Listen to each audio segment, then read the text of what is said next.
family demanded he accepts my cheating. He got his revenge after 5 years leaving us in shambles. Hi. I don't really expect anyone to care. I just needed somewhere to write this out because I haven't been able to sleep and I don't have a single person left to talk to. My name's not really Emma, but that doesn't matter. You'll probably figure it out if you live in Georgia. I married Ryan when I was 26. He was this quiet, awkward tech guy who had just moved to Willow Ridge trying to start his own IT business. Everyone called him the computer guy, like it was some kind of nickname. I'm from here. My dad owns one of the biggest construction firms in the county, and my family name has clout. People return your calls, your coffee is always comped, and if you need permits pushed through or favors handled, someone knows someone. That's the kind of world I grew up in.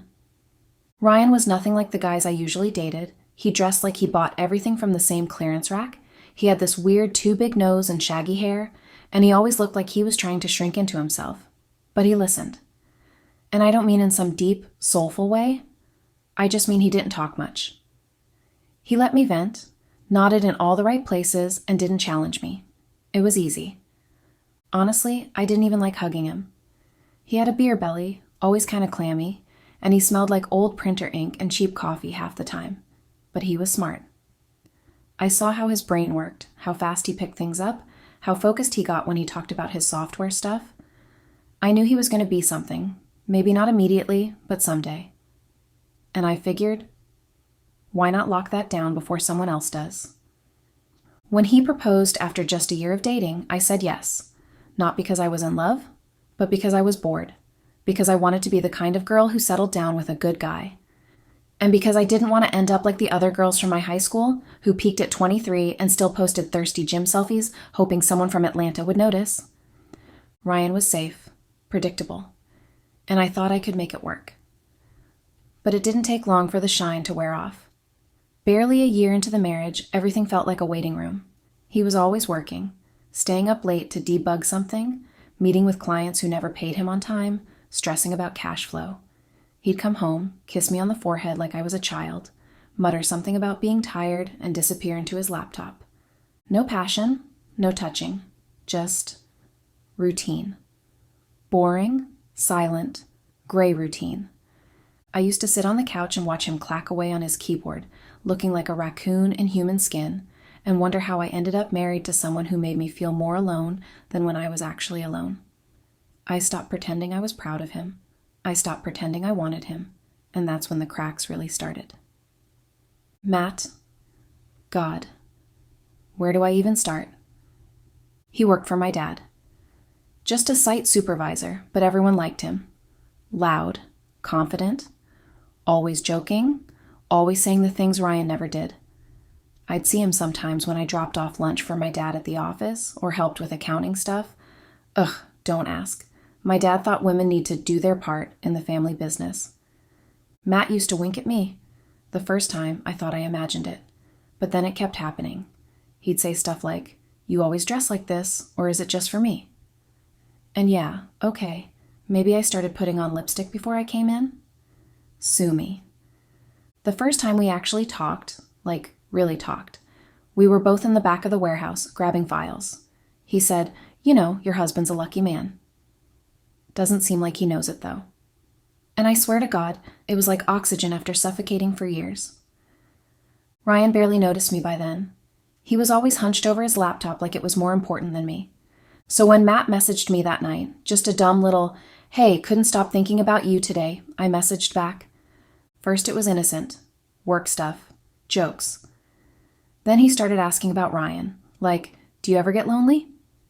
He doesn't seem like the touchy type. I didn't even deny it. I told him Ryan was emotionally constipated, basically a robot. And Matt listened. He replied fast. He made me feel like a woman again. When I was with Matt, I didn't have to think about my awkward, bug-eyed husband sitting at home eating leftovers in yesterday's hoodie. I didn't have to feel guilty for feeling nothing when Ryan touched me because Matt made me feel everything. I was alive again. Desired, not just tolerated. The first time we met outside work was at this trashy little bar halfway to Cedar Hill. I said I was having a girls' night. We drank. We laughed. He touched my knee under the table, and I didn't move it. We kissed in his truck that night. I remember because it was raining. the kind of hot, sticky summer rain that fogs up the windows. He leaned in and just did it. Like he knew I needed it. I should have felt guilty. I didn't. After that, it was easy. I got really good at lying. I told Ryan I was volunteering at the community pantry, or helping a friend through a breakup, or planning a charity fundraiser. He never questioned it. Meanwhile, I was in cheap motels off the highway, pressed against headboards, getting everything I'd been starved of for years. Matt was fun. Reckless, loud, dirty. He made me feel seen, okay? Like I still had something people wanted. We'd sneak around for months. Quickies in his truck. Slow, teasing nights when he said he'd book a room just to taste every inch of me. He said things Ryan never did. He'd pull my hair and say, "God, your husband's a fucking idiot to ignore this." And yeah, I started falling for it. I don't even know if it was him or just the escape. But I started imagining a future with him. Stupid, I know. He was never serious. I think he liked the thrill more than me. But I didn't care. I just didn't want to feel like Ryan's afterthought anymore. But then one night, it's kind of blurry but also seared into my brain. Like some moments I remember in slow motion, and others are a complete haze. I had just come back from seeing Matt. We'd been at that gross little motel off Route 8. Room smelled like cigarettes, even though it was non-smoking. The AC rattled. I didn't even care. We had wine, we had each other, and I felt wanted for once. It sounds pathetic now, but at the time I felt alive. That's the only word for it. Anyway, I came home around 9:30. It was dark, lights off, no music, no TV. Super quiet, but I didn't think much of it. I figured Ryan was in the office coding or maybe asleep early for once. I walked in with takeout. I remember it was Indian food. He loves that stuff, and I don't. I bought it so he wouldn't ask questions about where I'd been. I was literally about to reheat it when I saw him sitting on the couch, just staring at the blank TV. Didn't even look at me. I said, "Hey, you okay?" And he asked, "Who the fuck is Matt?" I asked, "What are you talking about?" But it came out so fake. I knew immediately. He knew. He pulled out his phone and held it up. He had screenshots, messages, selfies. A picture of me in the passenger seat of Matt's truck, the one I thought looked cute at the time. Things I said, I don't remember all of them, but I saw enough. Stuff like, "Can't stop thinking about last night. Wish I could stay in this motel forever." He didn't even touch me this week, Lowell. It felt like someone had opened my ribcage and dumped freezing water into it. He just kept scrolling. And the worst part? He wasn't even angry. He just looked hollow. Like I'd knocked the soul out of him. When he asked, I couldn't even speak. I just stared at him. His voice was so calm, so steady, like he didn't even believe it was happening. "How long?" I felt like the air left my lungs all at once. I didn't know what to do. Everything in the room felt wrong, like I couldn't focus on anything except that one question. I couldn't lose my future because of a stupid affair. Ryan was my ticket to the life I wanted. I didn't even think about it. I just dropped to my knees. I didn't plan it, didn't even realize I was doing it. But I couldn't stand. Not with him looking at me like that. I wasn't crying at first, but I had to build the tears. I know it doesn't sound good, but throughout our relationship, I had figured out that Ryan couldn't see me crying, so I learned this trick. If you don't blink for too long, you get tears, so I looked down and finally looked up when I could feel tears in my eyes. Finally, I found my voice. Barely. I'm sorry, I whispered, but it didn't sound like anything. It was a mistake. I didn't mean it. Please, just forget it. I could feel his eyes on me. My throat was tight. My whole body felt like it was trembling. I tried to touch him, to hold him, but he moved away like I had some virus. "You know how I get when I'm upset?" I said, voice shaking. I didn't think. It was stupid. I was mad. Please, just don't do this. I started speaking slowly so he thought that I was really genuine. My voice barely more than a whisper. "Ryan, please, you have to believe me. He means nothing. I swear to you, he's nothing. I'll never see him again. Please, just don't leave me." I knew how pathetic I sounded, but I didn't care. I couldn't stop. I'm sorry. You're the only one that matters. Please don't let it end like this. I'll fix it. I'll make it right. Please. I saw the look on his face, but it wasn't what I wanted. He didn't reach for me. He didn't pull me in like I thought he might. He just stood there. And then he looked away. Please, Ryan. Don't, I said, barely able to get the words out. It sounded so weak, so broken. He didn't say anything. He didn't even look at me anymore. And in that moment, I don't even know what I was hoping for. Maybe for him to tell me it wasn't too late, to tell me I could fix it.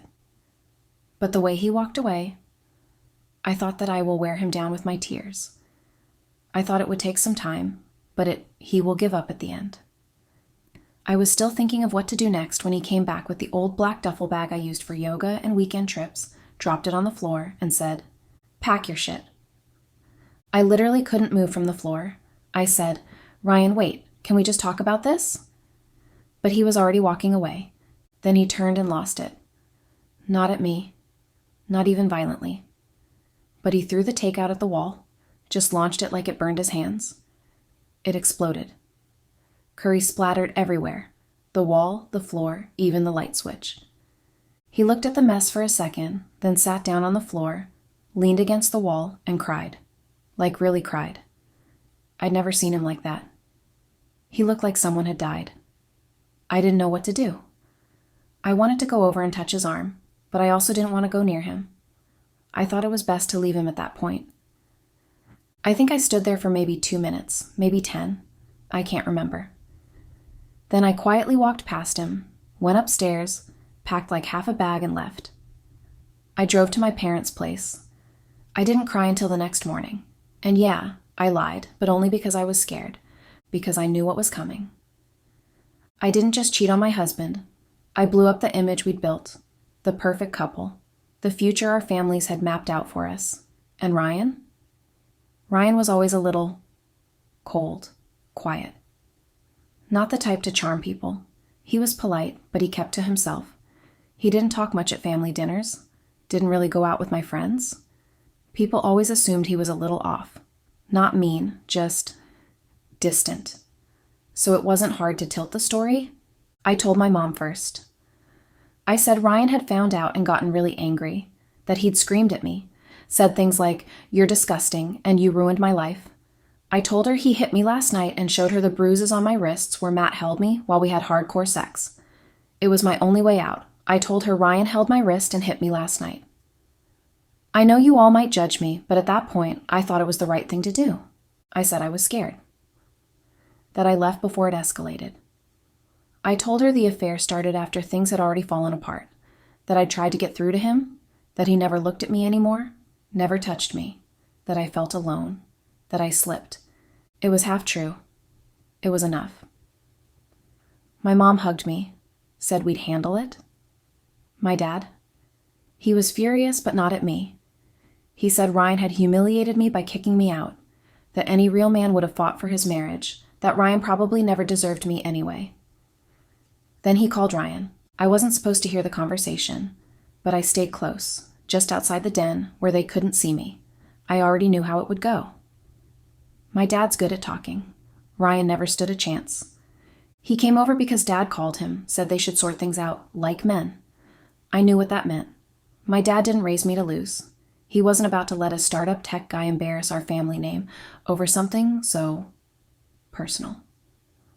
Ryan told him everything, that I cheated, that it wasn't some little fight, that I lied. He was angry, but not loud. He's never been loud, just this quiet, stubborn kind of righteous, always trying to take the high road. But my dad shut it down quick. He told him he knew about the lie, that I made up the abuse thing, and that it didn't matter, because image matters more. The business, the reputation, the family name, that's what counts. He told Ryan flat out that if he tried to divorce me, he'd crush his startup, that we'd spin it all. The town would hear he hit me and his name would be dirt. His mother, she'd be humiliated. She wouldn't be able to walk into church without people whispering. Ryan might survive, but he'd be alone and broke when he did. And I just stood there in the hall, listening. I didn't feel bad. Not really. I didn't ask for Ryan to come here with his sad little dreams and turn me into some loyal housewife. He knew who I was. He knew who my family was. If he couldn't keep up, that's on him. But I'll admit, I didn't expect my dad to go that hard. I didn't expect him to say he knew I lied and still double down. It was almost funny how fast the script flipped. Ryan thought the truth would save him. That's not how the world worked. Not here. He should have known better. When Ryan left that night, he didn't slam the door or say anything dramatic. He just looked at my dad dead quiet and said, "You'll get the divorce papers soon." That was it. Then he was gone. At first I thought maybe he was bluffing, that he'd calm down, that he'd cool off and come crawling back like they always do once the anger wears off. But by the next morning, he'd blocked me on everything. And by the end of the week, the papers came, just like he said. That's when things shifted. My dad wasn't about to let some no-name guy make our family look bad, especially not with a public divorce. He said we had to get ahead of it, control the narrative. So we did. We made it seem like we were heartbroken, blindsided, said Ryan had been struggling emotionally, that the pressure of the business made him unstable. We never outright said he was violent. We didn't have to. It was more like, she's been through a lot, and it's not her fault. Sometimes men just lose control, and she tried to make it work. Bless her heart. The town filled in the blanks. They always do. We leaned into the sympathy. Mom showed up to church with tissues tucked in her sleeve. My dad gave some speech at Rotary Club about keeping families together in hard times.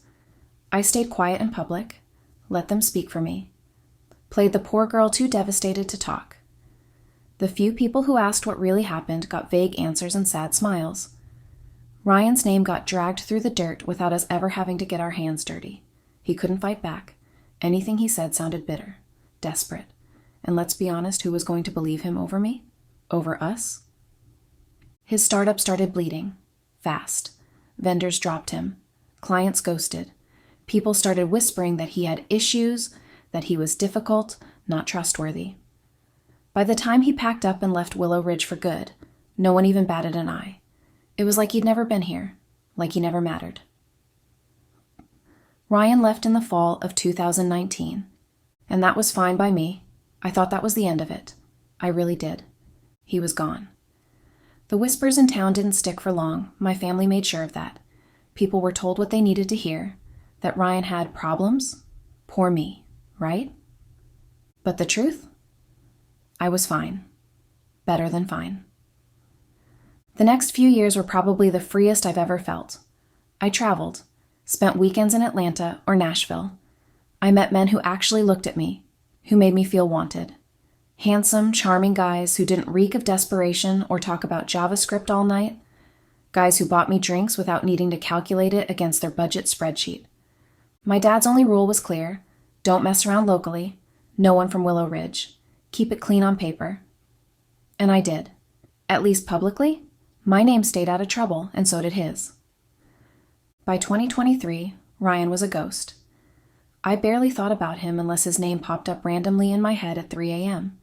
Sometimes I wondered where he went. If he ever rebuilt that little business of his. If he ever told his side of the story. Then, a few days ago, I heard someone say his name at the salon. Not in a gossipy way, just casually. Like he was someone normal, someone here. I thought they were confused. No way, not him. But today, after I came out of my Pilates class, I saw him. Ryan. He was getting into a black BMW, nothing like the rusted Honda he used to drive when we were married. He didn't see me. Or maybe he did and just didn't care. He had sunglasses on, wearing a plain white tee and dark jeans, but somehow he looked sharp, put together. Not the Ryan I left behind. He looked like him, but better, leaner, no more gut, no more baggy hoodies. The zits that used to cover his face were gone. It messed with my head for a second, like seeing a ghost except hotter. And it wasn't just me. Some of the women from class noticed too. I could hear them whispering after he walked by. Who is that? And God, he's hot. I didn't say anything. Just stood there, frozen, watching him drive off like it was nothing. And now I can't sleep, Reddit. I can't stop thinking about him. Not just how he looks, but everything. The way he left. The fact that he never looked back. The way he didn't even glance in my direction today like I was just air. And I really think, I might have made a mistake letting him go. But I don't know what to do. After everything I did, everything I said, after how my family treated him, I don't even know how to look him in the eye. So, I'm asking. Not for pity. Just advice. What do I do? How do I even begin to fix something like this? Please don't be too hard on me. I know I've done awful things. I'm not proud of any of it. But I told you the whole story because I need real, honest advice from people who know all of it. No one in my life does. Just you. What would you do if you were me? Be honest. Please. You/QuietStorm22. Honestly, write him a letter. Not to win him back. Just to say sorry. No expectations. Just the truth. You owe him that much at least. You/CheeseFriesOverboys. He's nothing to me. You, 2019. He's everything to me. You, 2024. After seeing the BMW, wild what a skincare routine and financial stability can do to a memory. Update. This is probably the last time I'll ever post here. I know some of you are still lurking from my old post. Some of you probably checked just to laugh. And honestly, I get it now. I'm the victim in this story, but the way you guys have made me the villain is honestly insane. Ryan came back to Willow Ridge sometime last year. Quietly. No press, no Facebook posts. But over the last 10 months, he's been dismantling my father's empire one piece at a time. It started with the city contract. My dad's company had built half the municipal buildings in this town, so when the bidding went out for the new town hall extension, we didn't even blink. It was ours. Or so we thought. Ryan's company underbid us by almost 20%. No one knew who they were at first. It looked like some new tech-backed firm out of Atlanta. Turns out it was Ryan, partnered with some venture fund that eats small-town businesses for breakfast. We lost that contract, then another, then the big commercial housing development that was supposed to carry us into 2025. Gone. People started leaving. Our lead project manager jumped ship to Ryan's firm. So did one of our best engineers. They got better pay, better benefits. My dad tried to act like it was all fine. Market's shifting, we'll bounce back, he had told me. But I heard him on the phone at 2 a.m. trying to get a loan extension. My mom stopped going to her club lunches. My uncle, who's worked with my dad for 22 years, got laid off 2 weeks ago. Said it was temporary. It won't be. I started noticing it at the salon, at the grocery store. People stopped saying hi. People who used to hug me in church now pretend they didn't see me. My old Pilates girls started using a different studio across town. And then came Founders Day. The committee didn't even tell us Ryan was going to be the guest of honor, just announced it in the paper the week before. Willow Ridge welcomes back local success story Ryan Carter. A goddamn profile piece on the man who's been gutting my family's livelihood. My dad was furious. Said he wasn't going. My mom begged him to keep it together, said if he made a scene, it'd look like an admission of guilt. So we went. Ryan showed up in this matte black BMW. He got out in a custom-tailored suit. He looked 10 years younger than the last time I saw him up close. I stood there in my little floral dress, and for a second, I actually forgot how much he probably hates me. People were lining up to shake his hand, laughing, taking photos. The mayor clapped him on the back like they were lifelong friends. I swear, even the priest from our church was there smiling like he'd seen a damn ghost. Then they gave him the microphone. He smiled, thanked the town, made a couple jokes about small business and southern hospitality. People laughed. It was light. Too light. Then he paused, looked directly at our row. Before I finish, I want to say something I've never said publicly. I left this town 5 years ago because I was accused of something I didn't do. Something that nearly destroyed me. The room went dead quiet. Not a sound. I was accused of beating my wife. That lie cost me everything. My business, my home, my name. People shifted in their seats. You could feel the tension. A few looked at me, at my parents. My heart was pounding in my ears. Then he stepped aside, and the projector screen behind him flickered on. First, it was a screenshot of my chats with Matt, the guy I had an affair with. Our intimate pictures. My text to him where I told him he was so much better at sex than my husband. It didn't end there. It continued. A WhatsApp chat. My father's number at the top. A message from him. You want to divorce her? You'll regret it. I'll bury your startup before it even breathes. The audience started murmuring. Ryan didn't flinch. Then another slide. A voice recording. My father's voice, clear as day, laughing. You think I believe she hit you? Of course not. But she's my daughter. So play along or I'll ruin you. And your mother. She'll be shunned like trash. People gasped. One woman actually stood up and covered her mouth. Next. Another recording. Me. From a call I didn't know was recorded. He's not even good looking. I only married him because he had potential. I mean, look at him. Who would actually fuck that? I wanted the floor to open up and swallow me whole. I could barely breathe. My mother was frozen. My dad just kept shaking his head like it wasn't real. But it was. Ryan stood there and watched the whole thing play. And then he turned back to the crowd. I didn't come back to embarrass anyone. I came back for the truth, and to remind everyone here that silence isn't always innocence. He walked off stage without a single glance toward us. The place was chaos. Phones out, people whispering. Half the committee walked out. The mayor looked like he was going to vomit.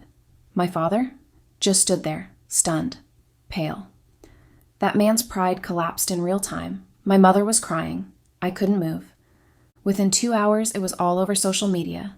Facebook, TikTok, even in YouTube with 2.1 million views. And now?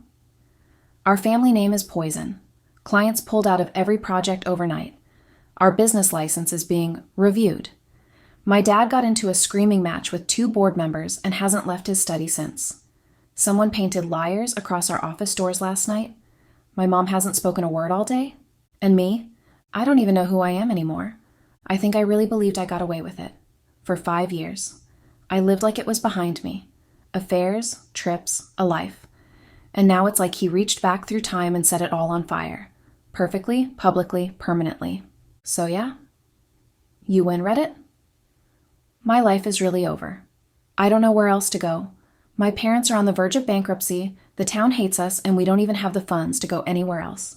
So before you all pick Ryan's side, think about who is actually the victim in all this.